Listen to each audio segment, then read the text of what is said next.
Good evening, this is Pamela, and you are listening to Watchmen on the Pod.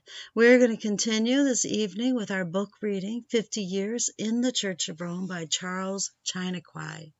In the beginning of September 1834, the Bishop Sinai, I'm so sorry, forgive me, gave me the inevitable position of one of the vicars of St. Roch, Quebec, where the Reverend Mr. T2 had been curate for about a year.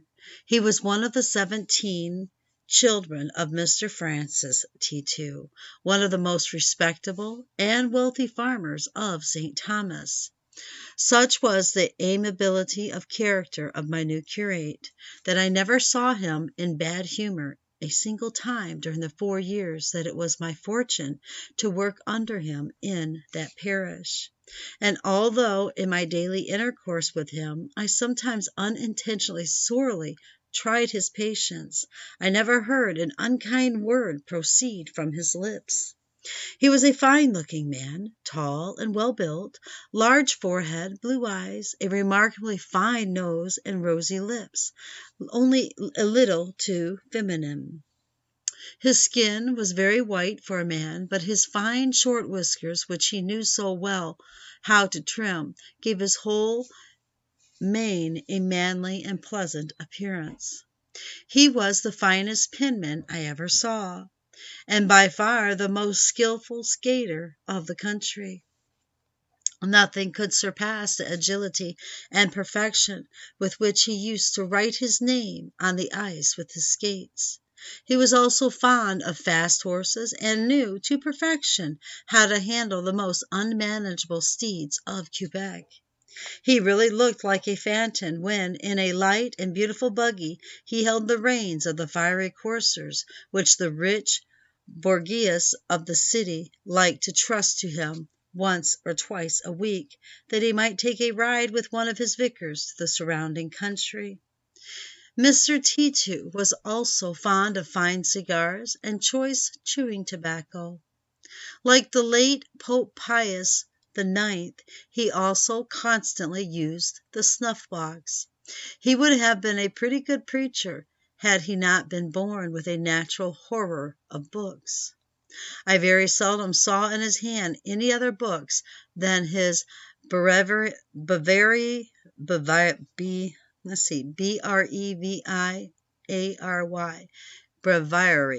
and some treatise on the catechism. A book in his hands had almost the effect of opium on one's brain. It put him to sleep. One day, when I had finished reading a volume of Tertullian, he felt much interested in what I said of the eloquence and learning of that celebrated father of the Church, and expressed a desire to read it. I smilingly asked him if he were more than usual in need of sleep. He seriously answered me that he really wanted to read that work, and that he wished to begin its study just then. I lent him the volume, and he went immediately to his room in order to enrich his mind with the treasures of eloquence and wisdom of that celebrated writer of the primitive church.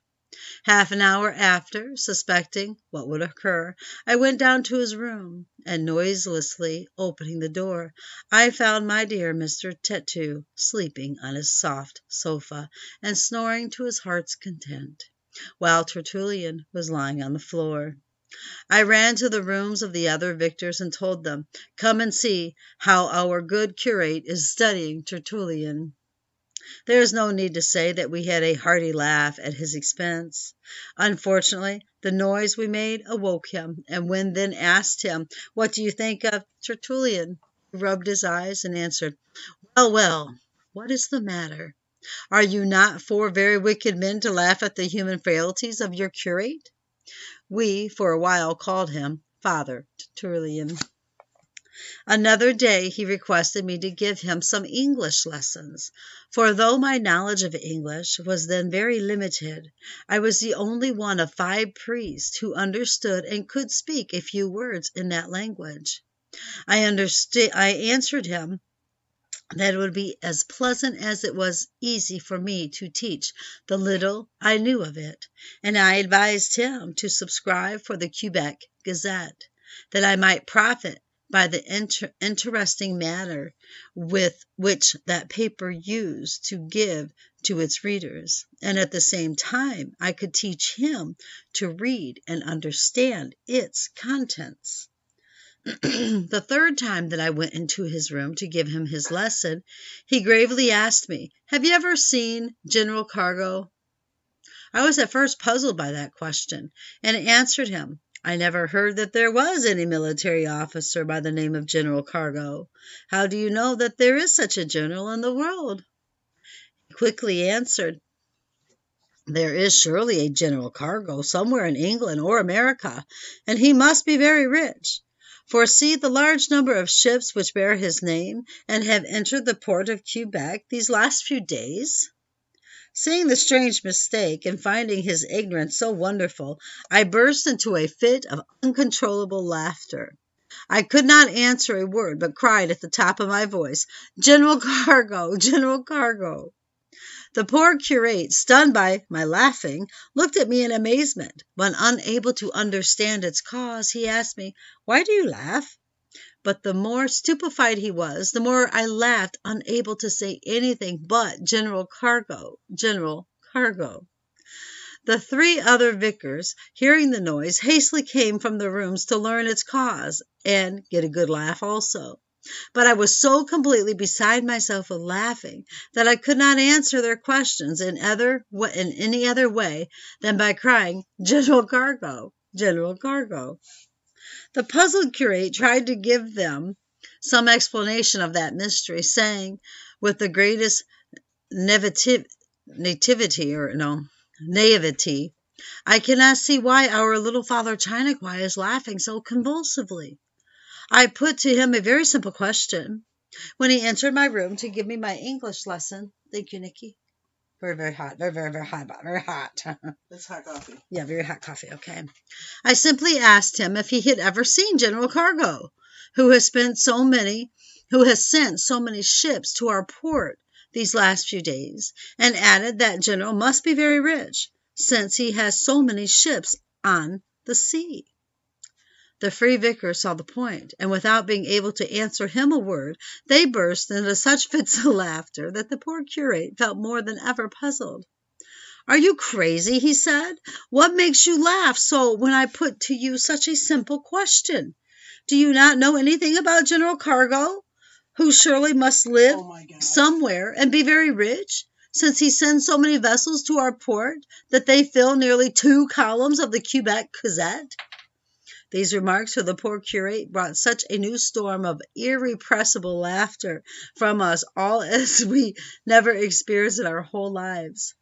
It took us some time to sufficiently master our feelings to tell him that General Cargo was not the name of an individual, but only the technical words to say that the ships were laden with general goods.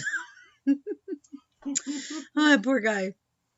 The next morning, the young and jovial vicars gave the story to their friends, and the people of Quebec had a hearty laugh at the expense of our friend. From that time we called our good curate by the name of General Cargo, and he was so good-natured that he joined with us in joking at his own expense. It would require too much space were I to publish all the comic blunders of that good man, and so I shall give only one more. On one of the coldest days of January, 1835, a merchant of sealskins came to the parsonage with some of the best specimens of his merchandise, that we might buy them to make overcoats. For in those days the overcoats of buffalo or raccoon skins were not yet thought of. Our richest men used to have beaver overcoats, but the rest of the people had to be contented with Canada sealskins. A beaver overcoat could not be had for less than $200. That's a lot back then. Mr. Tattoo was anxious to buy the skins. His only difficulty was the high price asked by the merchant. For nearly an hour he had turned over and over again the beautiful skins, and has spent all his eloquence on trying to bring down their price, when the sexton arrived and told him respectfully, "Mr. le Cure, There are a couple of people waiting for you with a child to be baptized. Very well, said the curate. I will go immediately, and addressed the merchant. He said, Please wait a moment. I will not be long absent. In 2 minutes after the curate had donned the surplice and was going at full speed through the prayers and ceremonies of baptism, for to be fair and true towards Mr. Tattoo, I might say the same thing of the greatest part of the priests I have known, it must be acknowledged that he was very exact in all his minstrel duties, yet he was, in this case, going through them by steam, if not by electricity. He was soon at the end, but after the sacrament was administered, we were enjoined then to repeat an exhortation to the godfathers and godmothers from the ritual which we all knew by heart, and which began with these words: Godfathers and godmothers, you have brought a sinner to the church, but you will take back a saint. As the vestry was full of people who had come to confess, Mr. Tattoo thought that it was his duty to speak with more emphasis than usual, in order to have his instructions heard and felt by everyone. But instead of saying, Godfathers and godmothers, you have brought a sinner to the church, you will take back a saint, he, with great force and unction, said, Godfather and godmother, you have brought a sinner to the church, you will take back a sealskin. Oh my God. A sealskin. No words can describe the uncontrollable burst and roar of laughter among the crowd when they heard that the baptized child was just changed into a sealskin. Unable to contain themselves or do any serious thing, they left the vestry to go home and laugh to their heart's content. But the most comic part about this blunder was the sang-froid and the calmness with which Mr. Tattoo, turning towards me, asked, Will you be kind enough to tell me the cause of that indecent and universal laughing in the midst of such a solemn action as the baptism of this child? I tried to tell him his blunder, but for some time it was impossible to express myself. My laughing propensities were so much excited, and the convulsive laughter of the whole multitude made such a noise that he would not have heard me, had I been able to answer him. It was only when the greatest part of the crowd had left that I could reveal to Mr. Tattoo that he had changed the baptized baby into a sealskin. He heartily laughed at his own blunder, and calmly went back to buy his sealskins. The next day the story went from house to house in Quebec, and caused everywhere such a laugh as they had not had since the birth of General Cargo. That's so funny. That priest was a good type of the greatest part of the priests of Canada.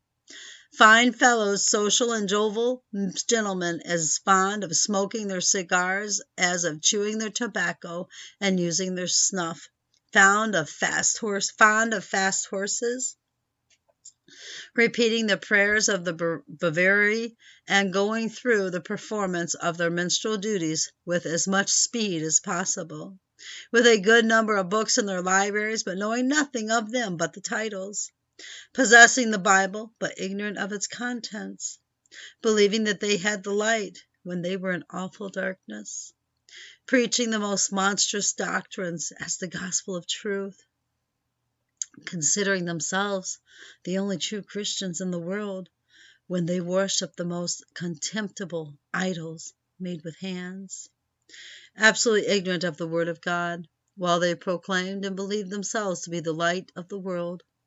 Unfortunate, blind men leading the blind into a ditch.